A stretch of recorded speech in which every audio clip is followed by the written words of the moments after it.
मैं आज फिर शंकराचार्य के एक श्लोक से अपनी बात प्रारंभ कर रहा हूं और यह श्लोक उनके जीवन का अंतिम श्लोक है। जब केदारनाथ के पीछे उनका देहावसान हुआ,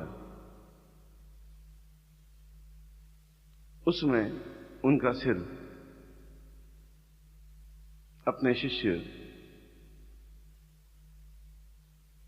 हरि की गोदी में था और हरि अत्यंत भाव विवल हो रहा था। उनका गुरुदेव आप एक 32 वर्ष की अवस्था में 3200 वर्षों का काम कर दिया है। बहुत छोटी सी आयु में आप जा रहे हैं,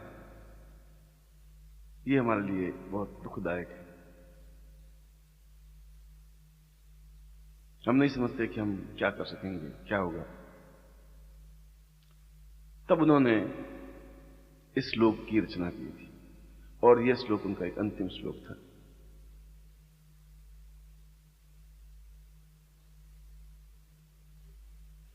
दीर्घम प्रभातम अंतर्वदेवम अग्निर्ज्वलां पूर्णमदेव सिंधुम शीर्षस्थपूर्वं भवतं वदेन्यं श्रियत्वं भवतां वदैव। उन्होंने एक अपने संस्कृत पांडित्य से हटकर के आने वाली पीढ़ियों के लिए और अपने शिष्यों के लिए यह श्लोक लिखा था। कोई पांडित्य इस श्लोक में नहीं है, मगर इस श्लोक में उनके शिष्यों के प्रति एक सारभूत तथ्य है जो उन्होंने समझाया है। उन्होंने कहा है कि जीवन वह नहीं होता जो आपने उसका अर्थ लिया है।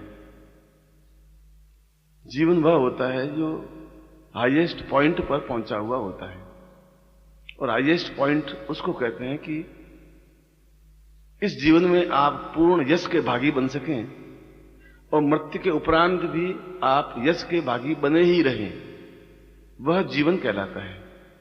बाकी तो मृत्यु कहलाती है। आप जीवित हैं और समाप्त हो गए, यह शीर्षस्थ व्यक्तित्व नहीं है। शरीर तो सबको बराबर दिया है, मगर जीवन काल में भी यश प्राप्त कर लेना, सम्मान प्राप्त कर लेना, प्रसिद्धि प्राप्त कर लेना, एक मन में प्रसन्नता प्राप्त कर लेना और मृत्यु के बाद भी उसकी सुगंध चारों तरफ व्याप्त रहे, वह शीर्षस्थ व्यक्तित्व है। और हरि तुम्हें ऐसा बनना है कि शीर्षस्थ व्यक्तित्व बन सको कि मृत्यु के बाद भी तुम्हारी सुगंध चारों तरफ व्याप्त रहे। शंकराचार्य केवल 32 वर्ष की कोई अवस्था नहीं होती, आदमी पूरी तरह से पांव पे खड़ा ही नहीं हो पाता। उस समय तक उन्होंने एक दक्षिण केरल का पैदा हुआ लड़का पूरे भारतवर्ष का भ्रमण कर शंकर भाष्य जैसा अद्वितीय ग्रंथ और बाकी 18 और ग्रंथ लिख करके उन्होंने वो सुगंध व्याप्त की कि मृत्यु के उपरांत भी आज तक भी उसकी सुगंध से हम आप्लावित हैं। आज भी उनकी सुगंध हमारे कानों में, नाक में, प्राणों में संचरित है। इसलिए कि उन्होंने जीवन का अर्थ अपने ढंग से समझा। जीवन के 96% लोग जीवन का अर्थ भौतिक उन्नति समझते हैं कि हमारा प्रमोशन हो गया, कि हम एक अच्छे स्टेनो बन गए, एक अच्छे टाइपिस्ट बन गए, या अच्छी नौकरी प्राप्त कर ली, बैंक में क्लर्क बन गए। तुम बैंक में नौकरी करते हो, इस प्रकार के यहां पर 5 लाख लोग हैं जो बैंक में नौकरी करते हैं। तुम स्टेनो हो, यहां पर 25 लाख व्यक्ति ऐसे हैं जो स्टेनो का काम करते हैं। तुम लखपति हो और इस मोहल्ले में कोई घर नहीं है जो लखपति नहीं है। प्रत्येक की कोठी कम से कम 1.5 करोड़ रुपए की होगी, 2 करोड़ रुपए की होगी। तो यह शीर्षस्थ व्यक्तित्व नहीं है। शीर्षस्थ व्यक्तित्व तो अपने आप में एक दूसरा व्यक्तित्व होता है जो ऊंचा भार लिए गतिशील होता है। पहला सूत्र उन्होंने यही दिया कि जीवन में शीर्षस्थ व्यक्तित्व होना चाहिए। उसके लिए यह आवश्यक है कि उन किरणों को जो प्रज्ञा किरण कहते हैं और जो सूर्योदय से पहले प्राप्त होती है, उनको हम अपने नथनों में भरें तो दिन भर हम निश्चय ही तरोताजा बने रहते हैं, प्राणों में संचार बना रहता है और हमें एक उत्तम कोटि की युक्ति, उत्तम कोटि का ज्ञान, उत्तम कोटि की चेतना, उत्तम कोटि का चिंतन प्राप्त होता रहता है। ये चिंतन, ये ज्ञान, ये ध्यान हमें स्कूलों में, कॉलेज में पढ़ाई करने में नहीं मिलता है। ऐसा कोई कोर्स नहीं है। ऊर्जा जो अंदर प्रवाहित होती है वह तो अपने आप में एक अद्भुत ऊर्जा होती है। वह एक ज्वाला होती है जो निरंतर कार्य करने के लिए तत्पर रखती है, और जो निरंतर कार्य करता रहता है वह जीवित व्यक्तित्व होता है। क्योंकि प्रमाद अपने आप में मृत्यु का दूसरा पर्याय है। अंग्रेजी डिक्शनरी में भी प्रमाद का अर्थ मृत्यु है, और पाणिनि के संस्कृत के उस डिक्शनरी में भी प्रमाद का अर्थ मृत्यु है। प्रमाद का मतलब आलस्य, और जो आलस्य से युक्त है वह अपने आप में उतने समय के लिए मर जाता है। निद्रा एक अलग है, प्रमाद एक अलग है। इसलिए प्रातःकाल उठने वाले का दिन भर एक अलग ढंग से व्यतीत होता है, और सूर्योदय के बाद में उठने वाले का दिन भर बिल्कुल एक दूसरे ढंग से व्यतीत होता है, जो उसकी अपेक्षा कई गुना नीचे स्तर का होता है।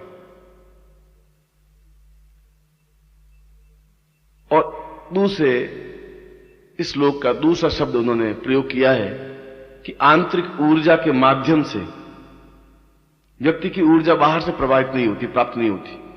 यह जो ऊर्जा मैं प्राप्त करने की बात कह रहा हूं, इस ऊर्जा के माध्यम से ही व्यक्ति में हिम्मत और चेतना, लगन और अध्यवसाय और अपने आप में पूर्ण रूप से समर्पित करने की कला आती है। और ऐसा व्यक्ति समाप्त नहीं होता है। डेल कार्नेगी 88 वर्ष की अवस्था में लेखन कार्य को प्रारंभ किया, लिखना काम शुरू किया, और उन्होंने 5 या 6 किताबें लिखी और आज करोड़ों रुपए की बिकती है। जब जापान के युद्ध से इंग्लैंड जर्जर हो गया और पर्ल हार्बर पर बम गिरा, तो सारे इंग्लैंड के लोग अपने आप में पराजित और अपमान, असहाय से महसूस करने लगे। उस समय 92 साल का चर्चिल, 92 ईयर्स का, जब आज का व्यक्ति तो सोच भी नहीं सकता कि मैं 92 वर्ष जीवित रह भी पाऊंगा, उसने कहा कि सारे इंग्लैंड वासी कहने लगे कि एक केवल चर्चिल है जिसमें हिम्मत और हौसला है, और वह वापस इंग्लैंड को पैरों पे खड़ा कर सकता है, सम्मान दिला सकता है। और वह खड़ा हुआ, प्रधानमंत्री बना, और उसने इंग्लैंड को वापस ताकतवान और जीवनवान बना दिया। इसलिए कि चर्चिल की जीवनी में भी आप पढ़ें तो उसने कहा कि प्रारंभ से ही मेरे टीचर ने मुझे समझाया था कि मेरे अंदर की ऊर्जा ही मुझे जीवन में सबसे ऊंचे उठाएगी। बाहर से मुझे कोई ऊर्जा प्राप्त नहीं हो सकती। अंदर की ऊर्जा जीवन को श्रेष्ठता देती है। और आज यहां बैठा बैठा भी मैं चर्चिल का नाम भी याद कर रहा हूं, शंकराचार्य का नाम भी याद कर रहा हूं। अंग्रेजी फ्रांस का डिगॉल 90 साल का जब फ्रांस पर रूस ने आक्रमण किया, तब डिगॉल 90 साल का था और फ्रांस बुरी तरह से टूट चुका था, समाप्त हो चुका था। इधर ब्रिटेन ने इस पर आक्रमण कर दिया और डिगॉल उसमें भी एक सीना तान के खड़ा हो गया कि मैं फ्रांस को वापस जीवित करके दिखा दूंगा। आप कल्पना करिए, 90 साल का व्यक्ति, और वो वापस सीना ठोक के कहता कि मैं फ्रांस पूरे देश को जीवित करके दिखा दूंगा, जागृत करके दिखा दूंगा, और उसने करके दिखा दिया। आज फ्रांस 5 बड़ी हस्तियों में से एक हस्ती है और उसमें सबसे बड़ा योगदान डिगॉल का है।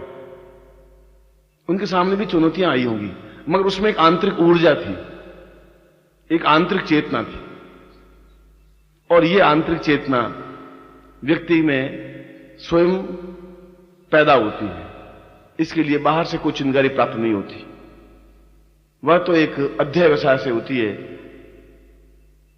एक समझदार से होती है, एक कार्य करने की पद्धति से होती है, एक प्रमाद रहितता से होती है, आलस्य रहितता से होती है। शंकराचार्य ने कहा कि जीवन को शीर्षस्थ बनाने के लिए 12 सूत्र आवश्यक हैं और 12 सूत्र के माध्यम से एक लुहार का बेटा, बढ़ई का बेटा लिंकन राष्ट्रपति बन सकता है, जिसने जिंदगी में लकड़ियां छीली, जिसने सोचा भी नहीं होगा कि मैं खाट और चारपाई बनाने वाला व्यक्ति कभी राष्ट्रपति बन सकता हूं, और अमेरिका का सबसे पहला राष्ट्रपति बना और उसने दास प्रथा समाप्त की, क्योंकि उसमें वह एक चेतना थी, लगन थी, एक आग थी, एक काम करने की धुन थी, उसमें प्रमाद नहीं था। और शंकराचार्य ने दूसरी बात कही कि जीवन का श्रेष्ठतम समय या श्रेष्ठतम क्षण या देन वह होती है जब आप मुस्कुराते हैं। ये छोटी सी बात मेरे भी समझ में कई समय तक नहीं आई थी कि शंकराचार्य जैसे ने इस प्रकार के हल्के शब्द का प्रयोग क्यों किया। उन्होंने कहा कि जब आप मुस्कुराते हैं तो आसपास का सारा वातावरण मुस्कुराने लग जाता है, और जब आप उदास होते हैं तो आसपास का वातावरण भी उदास हो जाता है, आपके सामीप्य में आता है वह भी अपने आप में उदास हो जाता है, और एक प्रकार से आपने उस दूसरे व्यक्ति की ऊर्जा को समाप्त किया। उसमें प्रसन्नता की जो लहर थी वो आपने समाप्त कर दी, क्योंकि आपके चेहरे पर प्रसन्नता नहीं थी, मुस्कुराहट नहीं थी, और मुस्कुराहट कहीं से खरीदी नहीं जा सकती। मुस्कुराहट ही अपने आप में आंतरिक ऊर्जा पैदा करती है, आंतरिक ऊर्जा ही अपने आप में मुस्कुराहट पैदा करती है। प्रतिक्षण मुस्कुराने वाला व्यक्ति मर ही नहीं सकता, संभव नहीं है, उसको आलस्य आ ही नहीं सकता। कुछ समय तक जरूर वह मुस्कुराना भूल जाता है, मगर धीरे धीरे अभ्यास करने पर वह प्रत्येक कार्य को और कठिन से कठिन कार्य को मुस्कुराहट के साथ में पूरा कर लेता है। जिसके ऊपर मुस्कुराहट है, जिसके पास मुस्कुराहट है, उसके पास असंभव जैसी कोई चीज होती नहीं। वह ये नहीं कह सकता कि ये नहीं हो सकता, क्योंकि उसमें अंदर अपने आप एक ऊर्जा पैदा होती है। वह ऊर्जा मुस्कुराहट के माध्यम से पैदा होती है। यदि आप में मुस्कुराहट और हंसी है तो ये मुस्कुराहट अपने आप में चेतना पैदा करती है। मैंने आपको एक उदाहरण दिया डेल कार्नेगी का। उसने किताब लिखी है हाउ टू विन से फ्रेंड्स एंड पीपल्स। ये आज की सही अर्थों में श्रीमद् भगवद गीता है। गीता का जो सार है उससे भी ज्यादा उत्तम कोटि की किताब वह है कि हम दूसरों को कैसे प्रभावित कर सकते हैं। How to win a friends, हम दूसरों को मित्र कैसे बना सकते हैं। उसने कहा कि दूसरों को मित्र बनाने की श्रेष्ठतम कला 2 बातों में छिपी हुई है। पहली बात कि आपके चेहरे पर प्रतिक्षण मुस्कुराहट है, चाहे अंदर से आप तकलीफ में हैं, तनाव से हैं, और ये तो आसपास के वातावरण में ये जहर घुला हुआ है ही। पर डेल कार्नेगी कह रहा है कि आपके पास क्या है, उस वातावरण में आप सांस लेकर के भी आपके पास अगर मुस्कुराहट है तो आप आसपास के 10 गज के एरिया को, वायुमंडल को आप बिल्कुल ऊर्जावान बना देते हैं। आपके संपर्क में आता है वह भी अपने आप में ऊर्जावान बन जाता है। उसने कहा कि यह दूसरों को प्रभावित करने की श्रेष्ठतम कला है। आप किसी मिलने जाएं और मरे हुए चेहरे से जाकर मिलें तो आपका आधा काम तो होगा ही नहीं, आप जो कहेंगे वो काम ही नहीं होगा। एक आप मुस्कुराहट के साथ जाएं, तकलीफ है, वेदना है, आपके पेट में तकलीफ है, आपके घाव लगा हुआ है, वह तो है ही, वह सहन करने की क्षमता है आप में, मगर उसका आपके चेहरे पर प्रभाव नहीं पड़ना चाहिए। वो उसने कहा कि दुनिया को जीत कैसे सकते हैं आप मुस्कुराहट के साथ आप बात करेंगे तो सामने वाला के वातावरण का भी अपने आप प्रफुल्लित वातावरण बनेगा, और उस प्रफुल्लित वातावरण में भी वो भी कहेगा आइए बैठिए, क्या बात है, कहां से आए आप, और आप मरे हुए कहेंगे कि तो वहां से आया हूं और ये मेरी एप्लीकेशन है। उसने कहा ठीक ठीक एप्लीकेशन रख के चले जाओ, बाद में देख लेंगे। वह ऊर्जावान व्यक्ति नहीं बना। आपकी मुस्कुराहट आपको तो तरोताजा रखती ही है, आप बीमार नहीं बन सकते, आसपास के लोगों को भी ऊर्जावान बनाए रखती है। यह जीवन का एक दूसरा सूत्र है। ये दोनों सूत्र मैं आपको बता रहा हूं, ये दोनों सूत्र केवल एक शब्द नहीं है, ये पूरे जीवन के चैप्टर हैं। ये जो 12 सूत्र दिए शंकराचार्य ने, ये पूरे जीवन का एक अध्याय है, पूरे जीवन समेटा हुआ। और उसी में से कुछ सूत्र लेकर के डेल कार्नेगी ने किताब लिखी, और आज वह 80 करोड़ बिक चुकी है। आप कभी उस किताब को मैं सोचता हूं लाइब्रेरी में आए और आप प्रत्येक के पास में किताब रहे और आप पढ़ें कि आप उस किताब को पढ़ करके ऊर्जावान बन जाते हैं। उसमें व्यक्तियों को आकर्षित कैसे किया जाता है, सम्मोहक कैसे किया जाता है, आपके चेहरे पर आकर्षण कैसे आ सकता है, आपके चेहरे पर सम्मोहन कैसे आ सकता है और आप किसी को भी अपने गिरफ्त में कैसे ले सकते हैं।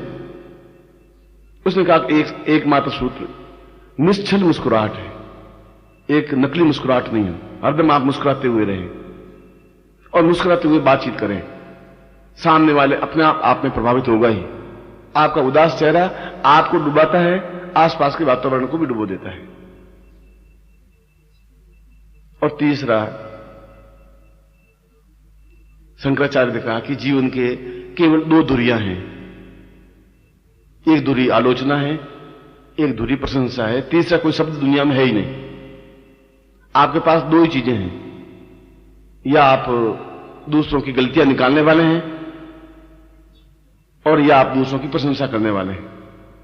यह आपकी ऊर्जा या आपकी चेतना आपको इस बात के लिए बाध्य करेगी कि आप क्या करते हैं।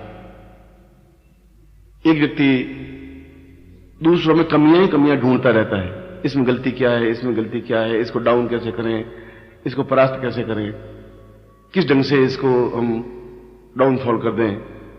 एक व्यक्ति ऐसा सोचता रहता है और ऐसा व्यक्ति स्वयं दुखी होता है, दूसरों को भी दुखी कर लेता है। एक व्यक्ति उसकी सुधार या उसमें गुण ढूंढता रहता है। प्रत्येक व्यक्ति में गुण और अवगुणों का सम्मिलन होता ही है। कोई व्यक्ति सर्वांग गुणवान नहीं होता, कोई व्यक्ति सर्वांग अगुणवान नहीं होता। गुण भी होते हैं, अगुण भी होते हैं। हम क्या करते हैं, अपने चश्मे से देखते हैं। हम देखते हैं कि ये ऐसा नहीं करता, सफेद कपड़ा नहीं पहनता है इसलिए इसमें गुण नहीं है, अच्छा नहीं है। ये टोपी पहन रखी है, ये साला पागल है, ये टोपी क्यों पहन रखी है, ये इस ढंग से चलता है, ये ठीक नहीं है। वो आप अपने तरह से देखते हैं क्योंकि आप दूसरे तरीके से चल रहे हैं। फिर आप उसमें गुण देखिए कि उसमें गुण क्या है, चलने की क्रिया क्या है, बात करने की टेक्निक क्या है, किस तरीके से बात करता है। पिकासो एक बहुत बड़ा चित्रकार हुआ है और आप शायद विश्वास नहीं करेंगे कि इस समय उसके चित्र 36 करोड़, 40 करोड़, 45 करोड़ डॉलर में बिकते हैं।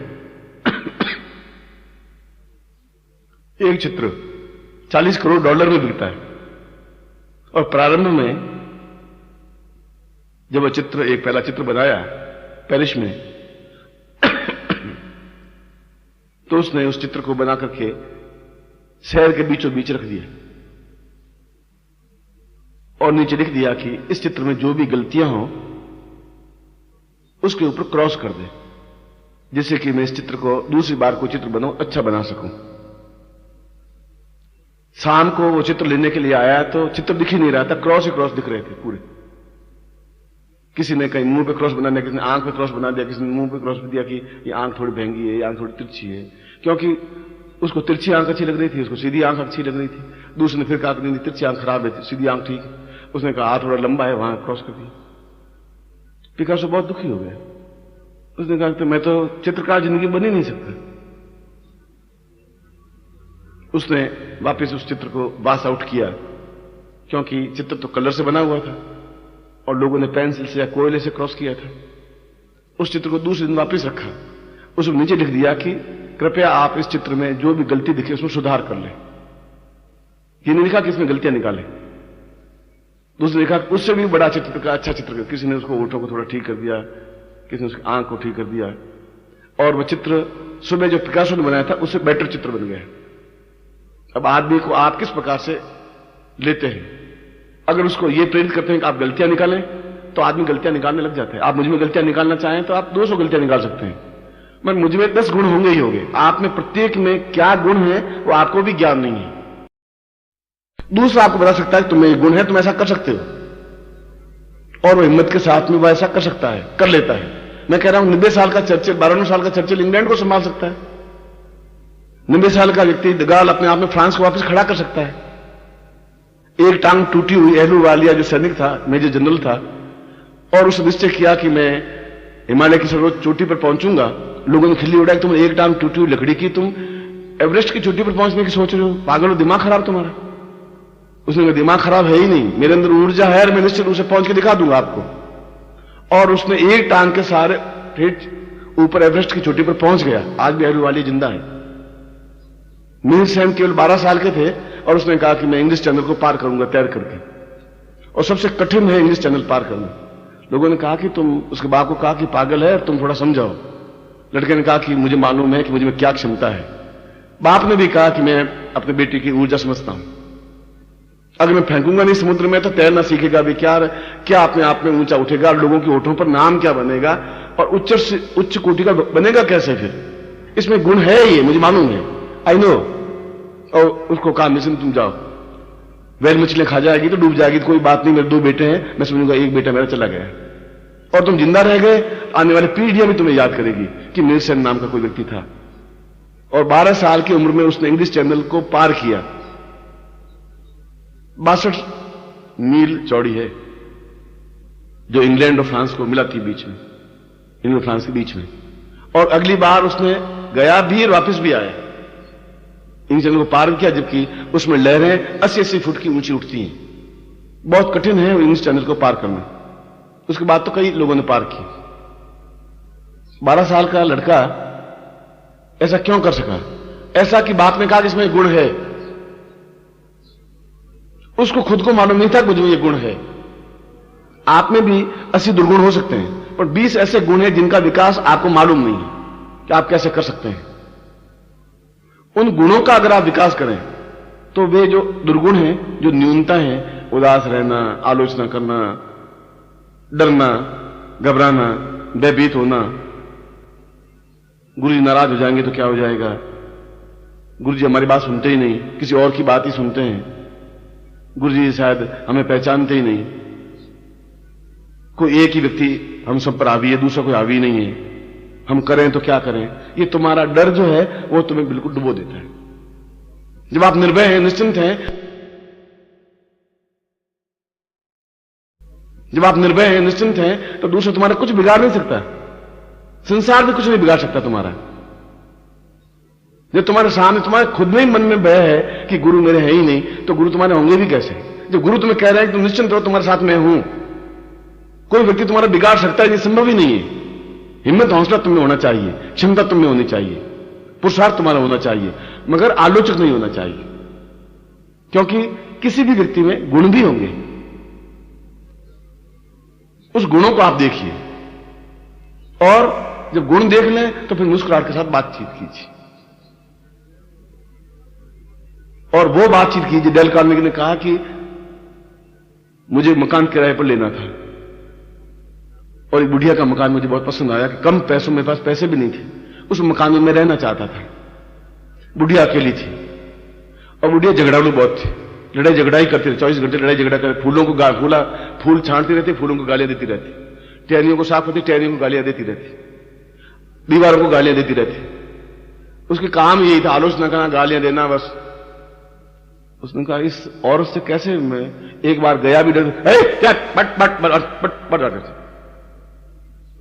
उसने कहा मुझे तो रहना तो इसी में, अगर मैं डेल कार्नेगी हूं तो इसी मकान में पेइंग गेस्ट रहूंगा, बिना पैसे दिए रहूंगा, एक बुढ़िया के साथ में रहूंगा, क्योंकि बुढ़िया मरेगी तो पैसे मुझे मिल जाएंगे। पश्चिम वाले तो पश्चिम वाले के हिसाब से सोचते हैं, मगर बुढ़िया से तो चुड़ैल है पक्की। ये तो अंदर फाटक से पहले, घुसने के पहले तो 8 तो गालियां बोलती है। उसने कहा कि गालियां बोलती मगर कोई कोई गुण जरूर होगा इसके पास, ऐसा है ही नहीं, मैं गुण ढूंढ नहीं पाऊंगा, जिस दिन मैं गुण ढूंढ लूंगा उस दिन हो जाएगा काम। डेल कार्नेगी के आसपास घूमता रहा, रोज घूमता रहा, अंदर जाने की हिम्मत कर नहीं पाया कि एक बार, दूसरी बार ट्राई किया, दूसरी बार भी उसको फटकार मिली। फिर 5-7 दिन बाद फिर उसने फाटक खोली तो बुढ़िया ने कहा क्या कर रहे हो? बुढ़िया सुबह सुबह 2 घंटे फूलों को, क्यारियों को ठीक अकेली थी, कोई करने का काम था नहीं। उसने कहा कि आप मुझे अंदर आने दीजिए, फिर आप धक्के मारिए, आपके पास खुरपी है, खुरपी मेरे खोपड़ी पे मार दीजिए, but first I come with you and talk with you and you heard me. न चलो, अच्छा मरो, न चलो। फाटक खोल के अंदर आए।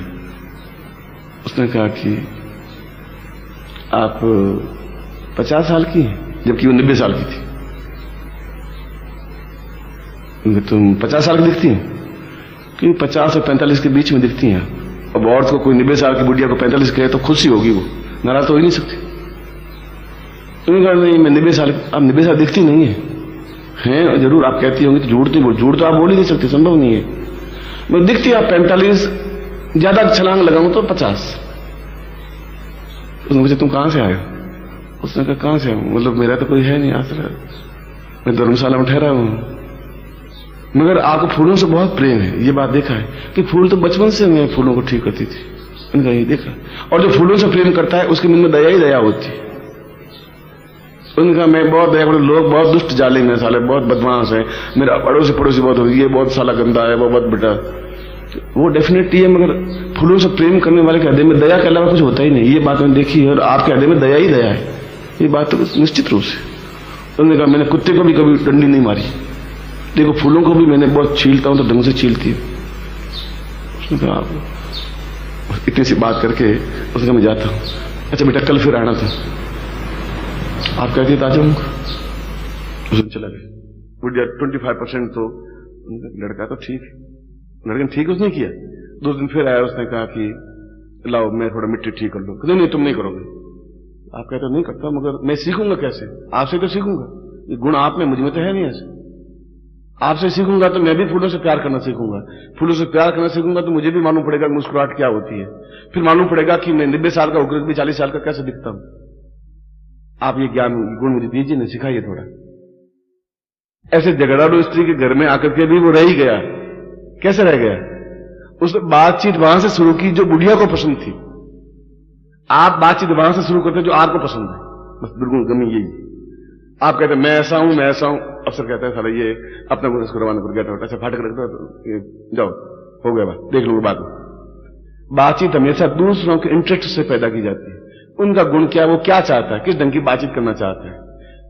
क्रोध को भी आप अपनी मुस्कुराहट से, अपनी बातचीत से कंट्रोल में कर सकते हैं।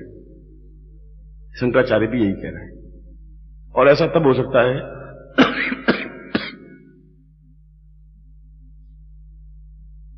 जब आप निर्भय होते हैं। चौथा, शंकराचार्य ने 12 सूत्र दिए थे। पहला सूत्र प्रातःकाल जल्दी उठने की क्रिया, इसलिए नहीं कि आप जल्दी उठें, मगर वास्तव में आप कभी 10 बजे उठ करके देखें। एक दिन टेस्ट वो करें, एक दिन टेस्ट वो करेंगे, आप 5 बजे उठ के देखें, देखिए दिन भर आपको कैसा बीता, वो दिन कैसा बीता, आपको टेस्ट करके देख लें। क्योंकि ऊर्जा जो व्याप्त होती है वो 24 घंटे आपको संचरित करती रहती है। सांस लेने की क्रिया अलग है, ऊर्जा बिल्कुल एक अलग चीज है। ऊर्जाहीन व्यक्ति 95% है, जिसमें ऊर्जा नहीं है, जिस हिम्मत नहीं है, हौसला नहीं है, काम करने की धुन नहीं है, लगन नहीं है, प्रमाद है, वो जीवन को भार समझते हैं। 5% व्यक्तित्व ऐसे होते हैं जो ऊर्जावान होते हैं, जो कहते हैं मैं कर सकता हूं। एलू वाले कह सकता है कि मैं एक टांग के सहारे एवरेस्ट पर पहुंच सकता हूं। नीलसन कह सकता है 12 साल की उम्र में मैं चिंगली चैनल पार कर दूंगा। चर्चिल कह सकता है कि मुझे हिम्मत है, 90 साल का हूं तो जवान हूं, मैं इंग्लैंड को अपने आप पे खड़ा कर दूंगा। ये सब सूत्र हमारे सामने है।